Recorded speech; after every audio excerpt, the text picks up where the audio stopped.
Election commission नि calendar तंगमानि हाइके 2023 बिसिनि February तालनि 3 हातिओ Tripura हास्तेओ ख्लाइजागैमानो विधानसभा चंमारि अबो हाइकेनो February तालनि पाइथा खातिओ पिरै रिजागनाय बुट लेखामुं स्रांसालो secretariat कैसा ककथुम पान्दारिंगै अबो हाइ हिनै नखा कामानि कक शाखा हास्ते चंमारि बेदेगनि दागी फांकिरन गीत। ये तो शेड्यूल फिक्स है, तो इलेक्शन कमीशन का जो कैलेंडर है वो कैलेंडर फिक्स है। जहां तक मुझे याद है, मैं 2013 में डीएम था अगरतला में, तो वो 14 फरवरी का वोटिंग था। 14 फरवरी 2018 में तो मैं यहाँ नहीं था, लेकिन मैंने देखा कि 18 फरवरी को वोटिंग हुआ था।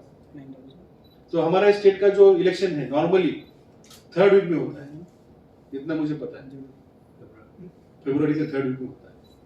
ये इलेक्शन कमीशन का कैलेंडर है।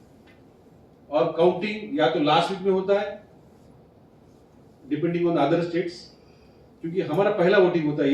ये जो साइकिल है मेघालय, नागालैंड और त्रिपुरा का, उसमें त्रिपुरा का वोटिंग पहले होता है, क्योंकि पैरामिलिट्री फोर्स को सबसे ज्यादा यहाँ पे दूर आना पड़ता है।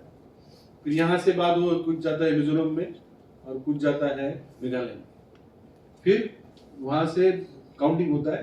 तो फरवरी का एंड में काउंटिंग हुआ था एक बार, 28 फरवरी को एक बार काउंटिंग हुआ था और एक बार 3 मार्च को काउंटिंग हुआ था। तो हम लोग आशा करते हैं कि लास्ट वीक ऑफ फरवरी में काउंटिंग हो जाए।